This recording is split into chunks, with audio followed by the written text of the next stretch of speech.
Hi friends, 69,000 शिक्षक भर्ती में एक बार फिर से आपका स्वागत है। और अभिमान एकेडमी के प्लेटफॉर्म से सबसे सटीक और विश्वसनीय खबरों के साथ आपको पता है उत्तर प्रदेश 69,000 शिक्षक भर्ती में एक तो मेरिट को लेकर बहुत ज़्यादा संशय है और एक छात्र का तो फेल का रिजल्ट है सुपर टेट में और नियुक्ति पत्र दे दिया गया है। काफ़ी वायरल हो रही है ये वीडियो। तो ये चीज़ें जो इस तरह की सूचनाएं जो वायरल होती हैं, कहीं ना कहीं इनके पीछे आंकड़े हैं और कहीं ना कुछ तथ्य भी हैं। तो कोई सॉफ्टवेयर इस तरह की गलती कैसे कर सकता है?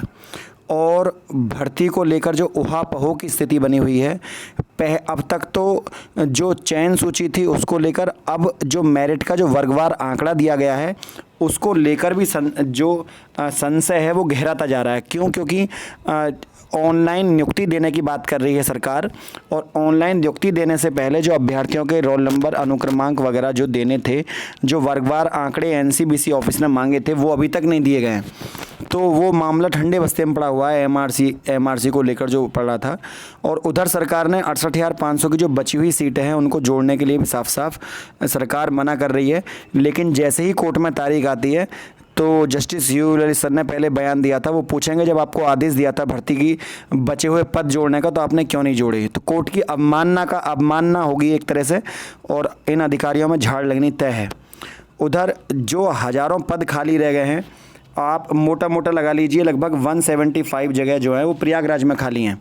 तो इसमें आप 175 छोड़िए, आप अगर 75 ज़िले हैं तो 75 ज़िले में अगर 100 जगह भी लगा दें तो 7,500 जगह तब भी खाली रह जाती हैं। लेकिन 7,500 तो नॉर्मल जगह हैं जो खाली हैं ही हैं। लगभग 7,040 पद बताए जा रहे हैं जो खाली पद हैं। लेकिन इसके अलावा अभी दूसरी काउंसलिंग का भी जो अंदाज़ा लगाया जा रहा है, तो इनमें से कुछ अभ्यर्थी मॉडिफिकेशन करेंगे, उन्हें संशोधन का थोड़ा मौका दिया जाएगा, तो वो अभ्यर्थी फिर से एंट्री कर जाएंगे मेरिट लिस्ट में। लेकिन उसके बाद भी 4 से 6,000 पद, 4,017 पद फिर भी खाली रहेंगे। अब 4,017 पद मतलब 7,040 में से 4,017 पद फिर भी खाली रहेंगे। और उसके बाद उतने ही पद जब दूसरा हाफ होगा, इस भर्ती का जब सेकंड हाफ होगा, उतने ही पद जब खाली रहेंगे। तो लगभग मोटा मोटा आप लगा सकते हैं 8 से 9,000 पदों पर सेकंड काउंसलिंग होनी है। अब 8 से 9,000 पदों पर जब सेकंड काउंसलिंग होगी तो मेरिट का लगभग 1 से 1.5% गिरना लगभग तय माना जा रहा है। मतलब वो मैं 1 से 1.5% में इस लिस्ट को नहीं बोल रहा हूँ जो अब लगी है। जो सबसे पहले लिस्ट लगी थी जनरल की, अनरिजर्व की 67.1 पर लगी थी, तो वो 67.1 से आप लगभग 1.5 नीचे गिरा लीजिए उसको, 1.5 1.5% नीचे गिर जाएगी मेरिट। 8,000 वैकेंसियों पे काफ़ी वैकेंसी होती हैं। और यदि अभ्यर्थी 68,500 की बची हुई सीटों को जोड़ने में कामयाब रहे तो वो सीटें काफ़ी नीचे चली जाएंगी और उसका लाभ सीधा सीधा कम गुणांक वाले अभ्यर्थियों को मिलेगा। लेकिन सबसे बड़ी बात यह है कि ऐसे अभ्यर्थियों को इस समय सोना नहीं है। 68,500 की जो बची हुई सीटें हैं, यदि आप उनको जुड़वाने में नाकामयाब रहते हैं तो ये एक तरीके से कम गुणांक वालों की हार होगी। क्यों? क्योंकि आने वाले समय में जो भर्ती प्रक्रिया है, आपको पता है अभ्यर्थियों ने वहाँ सचिवालय के बाहर जाकर झाड़ू लगाई है और कुछ बच्चों ने बाल मुंडवाए हैं, नाराज़गी जताई है। लेकिन जो 68,500 की बची हुई सीटें हैं उनको जुड़वाने के लिए इस तरह का कोई प्रयत्न नहीं किया गया, ताकि अधिकारी एक बार बाहर को आके झूठे कि ये भी कह देते कि ठीक है हम इस पर कुछ सोचेंगे। क्योंकि जब इस तरह की कोई बात ही नहीं हुई है तो अभ्यर्थी क्या करें? तो जो सचिवालय के लोग हैं वो भी क्या करें? उन्हें पता है कि सो रहे हैं तो अच्छा है इनकी नौकरी छीन ली जाए। तो कुल मिलाकर बात यह है, सरकार चाहती है, देखो कोई भी सरकार हो, वही चाहती है कि जो बचे हुए पद हैं उन पर नई भर्ती निकाली जाए और धन अर्जित किया जाए। अब ये तो आपके ऊपर है कि आप जो लिस्ट पहले से ही नीचे गिरी हुई है, मान लीजिए आप उसमें नई भर्ती निकली, तो नई भर्ती जब निकलेगी, मान लो लिस्ट लगी 72 पे और 68,500 की बची हुई सीट है 22,000। अगर बैकलॉग की सीट हटा भी दूं तो 22,000 सीट है। अब 72% पर लिस्ट लगेगी, कम से कम भी 22,000 सीट होगी, खाली 22,000 सीट। अब भी आप देख रहे हैं 31,661 की लिस्ट 70% तक गई है। तो जब 31,661 पदों की लिस्ट इतने ऊपर जा रही है तो आपको खुद ही सोचना चाहिए कि जो 22,000 सीटें बच रही हैं 68,500, उस पर यदि सरकार ने नई भर्ती निकाली तो उसकी लिस्ट कम से कम भी 72% पर गिरेगी। अब क्या है, अभी आपको पकी पकाई खीर मिल रही है। अभी क्या है, अभी लिस्ट आपकी अनरिजर्व की गिर गई 67.1 पर। अब यदि इसमें 22,000 सीटें जोड़ दी जाएं तो ये पद 67 की जगह जाकर गिरेगी 63 पर, क्योंकि ये लिस्ट यहाँ से नीचे गिरना शुरू होगी 22,000 सीटों पर जुड़ने के बाद। तो उन्हें जो अभ्यर्थी जिनके मान लो कोई अभ्यर्थी बीटीसी वाला, उनके अंक हमेशा ज़्यादा अच्छे होते हैं बीएड के मुकाबले, क्योंकि उनके जो बीटीसी में एडमिशन होता है वो जो एकेडमिक मेरिट है उसके आधार पर ही होता है। तो उनके हमेशा ही नंबर अच्छे होते हैं, 2-4 बच्चे बीएड वालों को छोड़ दें तो, यदि सीबीएसई बोर्ड वालों को छोड़ दें तो, वरना तो हमेशा बीएड के नीचे और बीटीसी के नंबर ऊपर होते हैं। अच्छा, मैं कुछ अभ्यर्थियों को जो एक्सेप्शन के तौर पे मैं उनकी बात नहीं कर रहा हूँ, कुछ अभ्यर्थी बीएड वालों के भी अच्छे नंबर हैं, या कोई बच्चा सीबीएसई पढ़ा हुआ है उसके नंबर भी अच्छे हैं, मैं उनके वो एक्सेप्शंस जो हैं अपवाद उनकी बात नहीं कर रहा हूँ।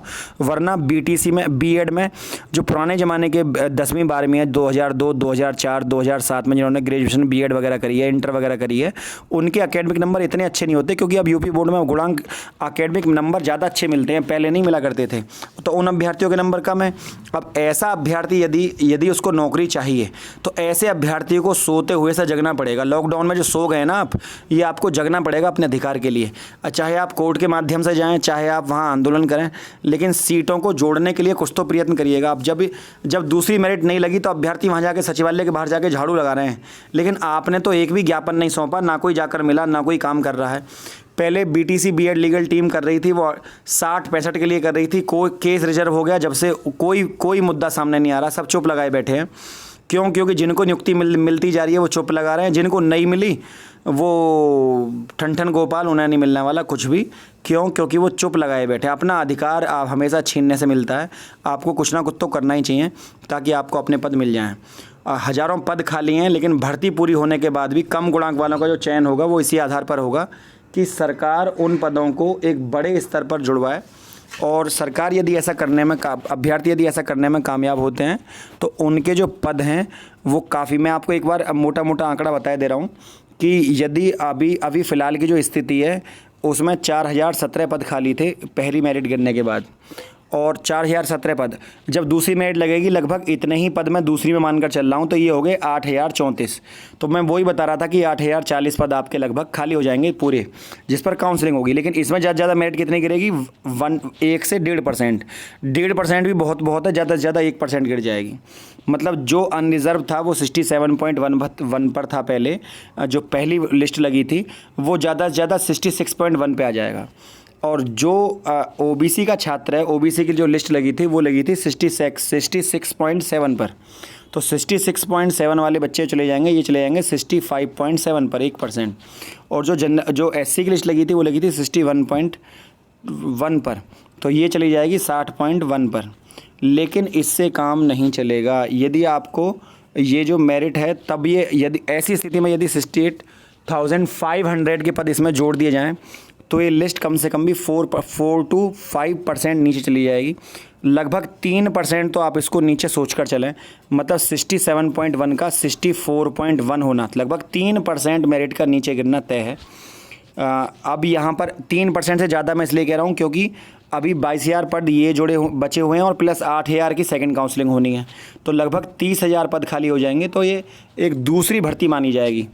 और ये अभ्यर्थी इसको लेकर जीयू ललित सर की बेंच में जो भोला प्रसाद शुक्ला वाला केस है उसमें डेट लगी हुई है, और ये डेट आपकी लगी हुई है 4 नवंबर की। और दूसरी जो डेट लगी हुई है इसी केस के ऊपर वो लगी हुई है एक अन्य केस में, वो लगी हुई है 15 नवंबर। तो 15 नवंबर और 4 नवंबर से पहले इसकी कोई सुनवाई नहीं होने वाली है। तो फ्रेंड, आप यदि मेरी बात को समझ गए हों तो इसके ऊपर कुछ करिएगा। सोशल मीडिया के माध्यम से, पत्राचार के माध्यम से अपने अधिकार को लेने के लिए आवाज़ उठाइए, तभी इसमें कुछ हो सकता है। तो सबसे इम्पोर्टेंट चीज़ है कि आप अपनी चीज़ों के लिए जागरूक हों। यदि आप स्वयं अपने पदों के लिए जागरूक नहीं हैं तो सरकार आपके हाथ में आकर जॉइन लेटर नहीं देगी। सरकार तो उनको जॉइन लेटर नहीं दे रही है जिनका अधिकार है। जिनका गुणांक कम है वो नौकरी पा गए हैं और जिनका गुणांक ज़्यादा है वो नौकरी नहीं पाए हैं। अब कोई कह रहा है कि सॉफ्टवेयर में कमी है, कोई सरकार खुद कोर्ट में जाकर समय मांग रही है कि हमें इसे संशोधन करने का मौका दें आप। तो सरकार को संशोधन करने का मौका दिया गया है और उसके अलावा उसकी डेट लगा दी गई है 24 तारीख। तो आप समझ रहे हैं कि सरकार काम करने के बाद संशोधन का मौका मांग रही है। तो यदि आप बचे हुई सीटों को जोड़ने के लिए कहेंगे तो आपको लगता है कि सरकार जोड़ देगी? सरकार उनको कतई नहीं जोड़ेगी। सरकार बिल्कुल भी नहीं जोड़ेगी। आपको उसमें कुछ ना कुछ चीज़ें करनी होंगी ताकि सरकार या मुख्यमंत्री योगी आदित्यनाथ जी के पास तक ये बात पहुँचे। आप अपनी बात को पहुँचाइएगा। जोड़ना ना जोड़ना बात की बात है, पर उसके लिए प्रयत्न, इसका मतलब ये नहीं है कि आप प्रयत्न ही ना किया जाए। तो सच्चा प्रयत्न करेंगे तो आपको जीत अवश्य मिलेगी। मैं ऐसे अभ्यर्थियों से ज़रूर कहना चाहूँगा जिनका एकेडमिक ज़्यादा अच्छा नहीं है लेकिन नौकरी के इच्छुक हैं। तो यदि अभी आपने कुछ नहीं किया तो आगे आने वाले समय में एकेडमिक जुड़ेगा ही नहीं। भर्ती प्रक्रिया क्या होगी किसी को नहीं पता, कितनी वैकेंसी निकलेंगी किसी को नहीं पता, क्या हो जाए। उत्तर प्रदेश है, यहाँ कुछ भी चीज़ें अनिश्चित हो जाती हैं, अनिश्चित चीज़ें हो जाती हैं। तो आप यदि जागरूक हैं तो आपको नौकरी मिल जाएगी, और यदि आप अपना हक लेना नहीं जानते तो सरकार आपकी नौकरी को नई भर्ती बनाकर निकाल देगी। फ्रेंड, यदि वीडियो अच्छी लगी तो वीडियो को लाइक शेयर, चैनल को सब्सक्राइब करना ना भूलें। आज के लिए इतना ही। जय हिंद, जय भारत।